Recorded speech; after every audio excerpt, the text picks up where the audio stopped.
Hi, everyone. The guest for this interview is Mr. Ayashkant Sarangi, the CHRO at Mphasis, one of the leading providers of technology offerings and services, globally.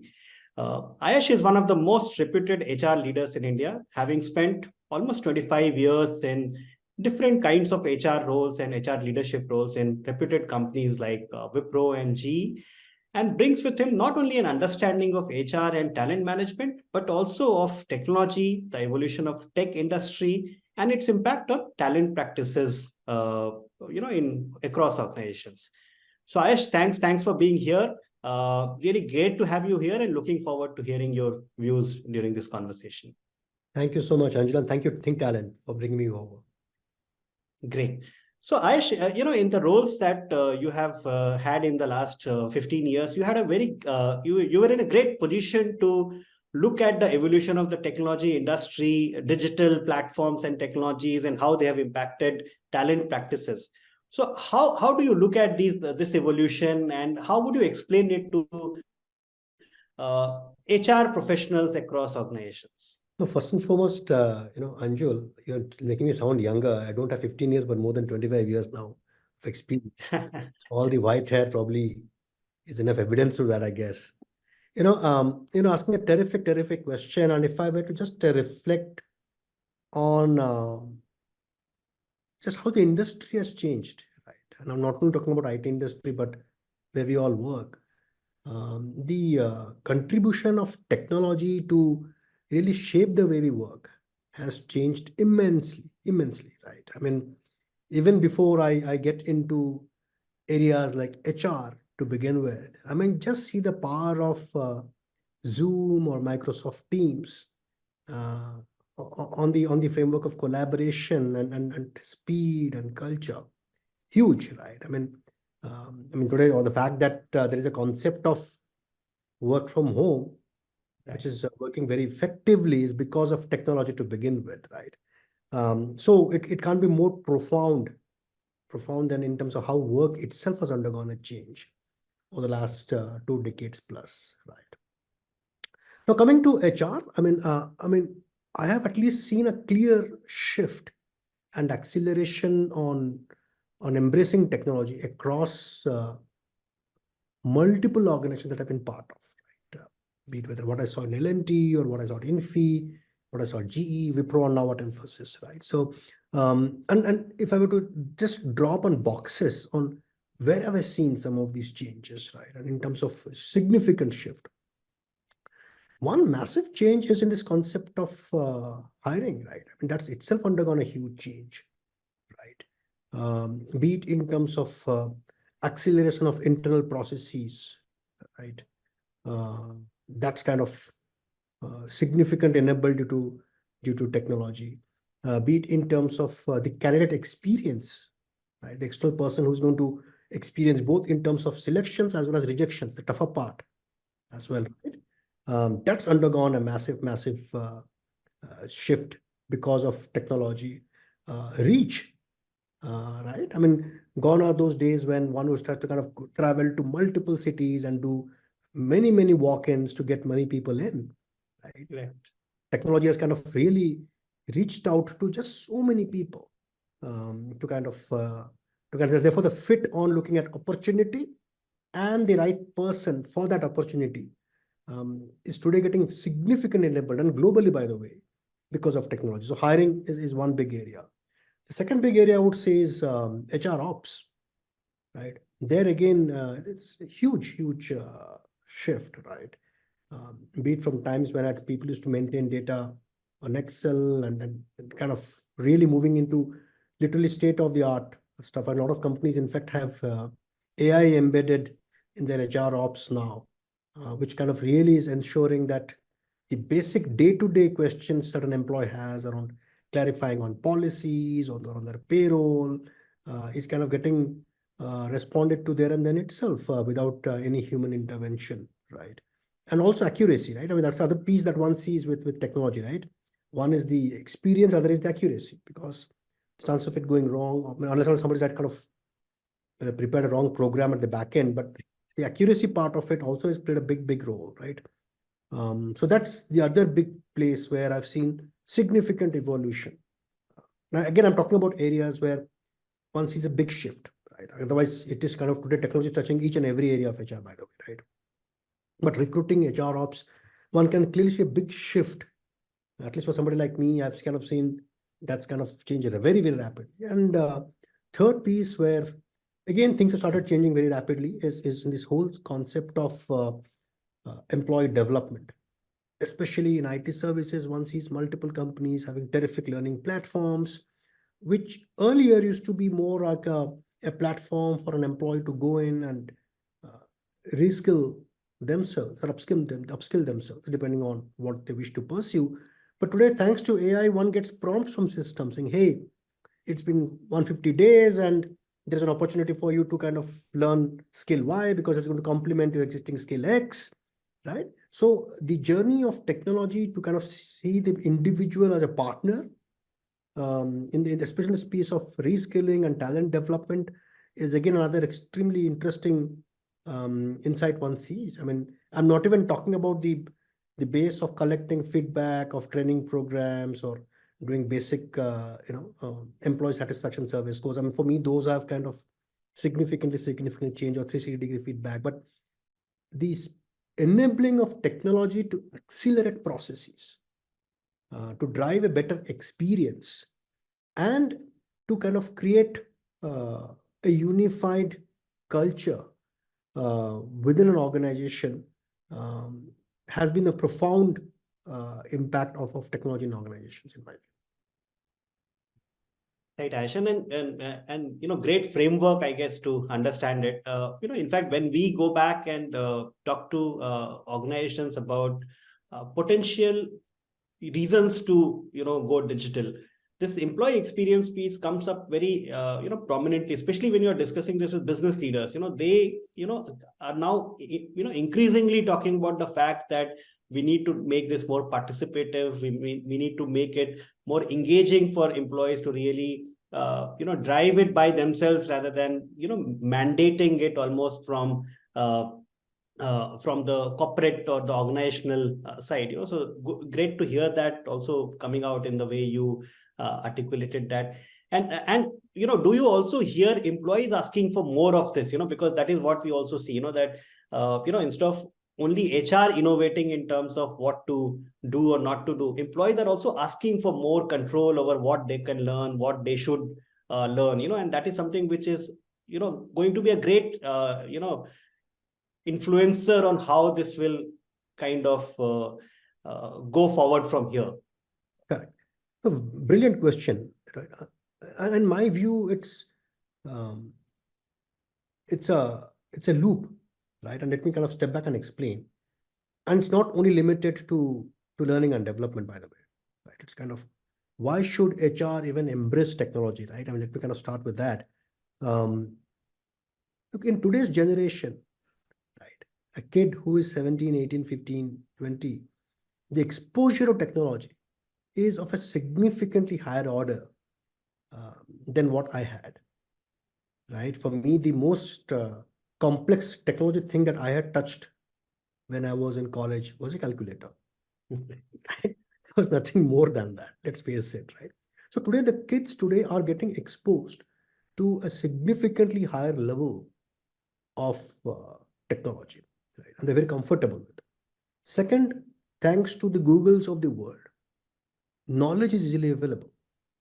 Anybody can type in anything and learn about anything, right? So that is the generation that is kind of entering into workforce to begin with, right? And they are already in the workforce, by the way. A good 30-40% of that generation is already in the workforce. Right. So if you really want any organization to relate to that workforce, you would need to embrace technology, right? So that for me is the fundamental reason on what is in it for an organization or what is in it for a HR team to embrace technology, right? Yeah. The second interesting learning that I had was during my career, there was this, at least 5-7 years back, this big debate on how does technology play a role in changing HR jobs, right? I mean, will HR jobs exist or not exist? And one gets worried when one hears that at times. But then, hey, you think, hey, in Google today, there's just so much of information available on treating a specific disease, right? And before an individual goes and meets a doctor, probably has done enough amount of research in Google himself Right. or herself on what does it mean, right?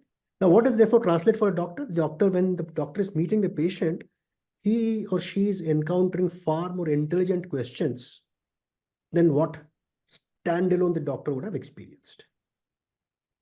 So therefore, hopefully I'm asking more intelligent questions, I'm getting more intelligent responses. It helps me, it also helps the doctor, right? That's the same way one should look at it, that it is in my interest to develop myself so that as a consumer or the employee is getting more and more aware, more and more interesting questions are going to come my way. I need to prepare for it. And so that I can manage their aspirations better.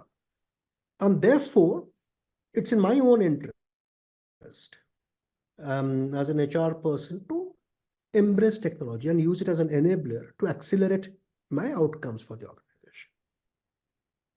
That's a second important learning that I had. Third is the whole aspect of scalability, right? And that's what, when you talk about business leaders, they are typically looking at 2 or 3 things, right? Are we scaling faster? Are we able to have better repeatability of an experience? Are we able to drive hyper personalization for an individual, right? And those would get to a large extent enabled if an organization is directly open to embracing technology, right? So therefore, it kind of fits in beautifully to the needs of the organization, the needs of the consumer or the employees who are part of the workforce, and therefore the role of HR to ensure that those needs are kind of addressed very, very effectively. Right. No, and two very, when we talk to HR professionals, especially when we talk to HR professionals in industries which are not very tech savvy, there's a large, still percentage of organizations which are just getting onto that digital transformation curve. And, we see two things which are creating a fair bit of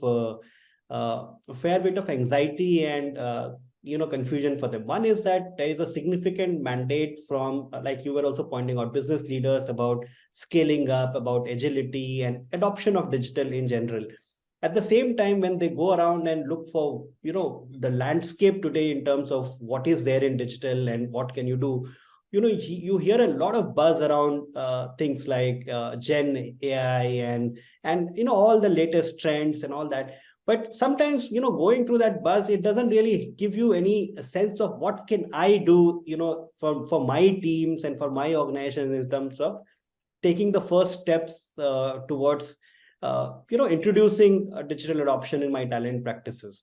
So, as someone who has, seen that curve, who has seen organizations successfully adopt it, what would be your advice to people who are just starting off on the digital adoption curve, especially on the non-HR ops side? HR ops, I think now there's a fairly more, what I would say more mature, kind of set of offerings and, supplier landscape and organizations are, at least on the HR ops side, I see fair bit of maturity on the digital adoption piece.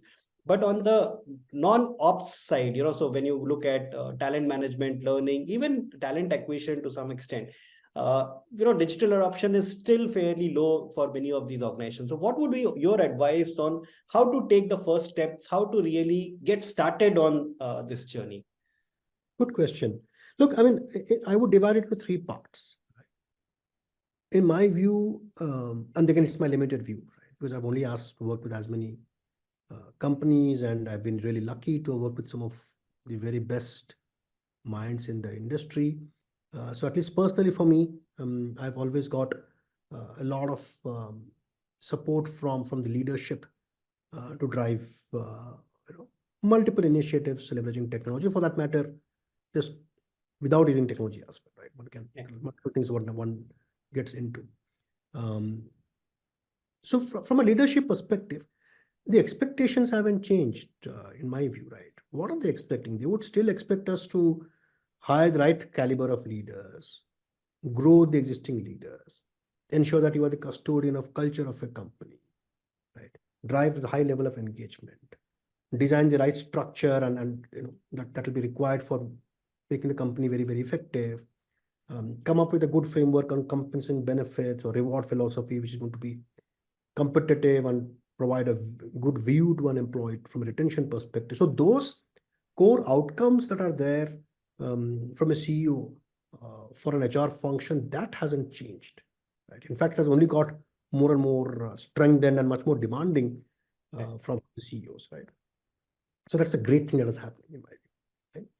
I think before we get into tools and technologies to kind of drive change, I would start with something very basic, that my ability to influence, right? And how would I influence? I would influence if I have credibility. How would I have credibility? I'll have credibility if I've been able to consistently deliver over and above what's expected out of me over the years. And right, and seen as somebody who keeps the organization's interest ahead of my personal interests, right? And come across trustworthy. Right? So first is that whole foundation of being a credible business partner, HR leader. Right? Second is, before getting into any area of solution from a technology perspective, defining the problem, right? And looking at what's happening in the market, what are other companies doing, how would a technology, because you can't be starting with technology and then working backwards to force fit into the organization. You have to fundamentally look at what is that one or two or three problems I'm trying to solve for my company, my organization, and then how will I use technology as an enabler to solve that problem, right? So that's how you're typically going down the path. So therefore, the studying of this is the issue that I'm looking at addressing, and this is how I see the market or the competition or even other industries for that matter using technology to prepare for it. Third, in terms of the homework, right? Just like an HR leader is expected to do a lot of homework to ensure that he or she is convincing the CFO and the CFO on what should the increment budget be for that organization, because it has a P&L impact. The same would be required here, that one would be required to say, this is how the technology would come in and help solve a problem. And this is the cost implication of doing that. But by the way, this cost is going to be significantly lower over a period of time, and therefore it's a net positive for the company. Right? So articulating that vision to the stakeholders. And then last but not the least, my personal experience has been that it always is good to do a small pilot within the organization and before one kind of goes big, because in a pilot, at least my personal experience has been you get to understand the implications of technology, the nuts and bolts, right? And most of the noise that comes out, right, both the good noise as well as the bad noise, right, is when people experience the nuts and bolts, right? And that's when the things, when move from PPT into actual experience, that's when the rubber hits the road. So doing a pilot is a great idea because it convinces you and also gives you enough data and information to convince the organization as well. And then you kind of further expand on it. Right? So that's been my own limited view on this subject. But as I said, so the good thing is today, technology is so pervasive in our day-to-day lives. One obviously ends up, when one ends up having these conversations in the right forum, one gets surprised with the amount of support one gets as well. The leadership team, because it's just that they might not be having a point of view to begin with, but when they see a result which kind of accelerates a given outcome on more occasions than not, you will see people embracing it, unless it has a major P&L impact, and then obviously it calls for larger discussion. Right. No, and interestingly, Ayash, almost more than 50% of the initiatives or new client initiatives that we now, roll out, there is a pilot in place. And, like you said, sometimes the technology may be standard, but how can it work for you better? The pilot throws up very interesting insights, because the technology may be standard, but the organization is still unique, and there are some things which work well, some things which need to be tweaked. So that is something we certainly see even from our own perspective as external partners to organizations, that pilots can help you fine-tune the solution and make it work for that organization in a very unique way, even if the solution itself may be a more standardized, kind of a solution. But thank you so much. This was a really great conversation, some very practical insights and tips for HR professionals, and I'm sure we'll hear a lot of feedback from them as we post this on the different channels we have. So thanks, Ayash. Thanks for being here today and sharing all your insights with us. Thank you so much. And I said, pleasure is always mine, and best of luck to you, Bimal, and everybody at ThinkTan.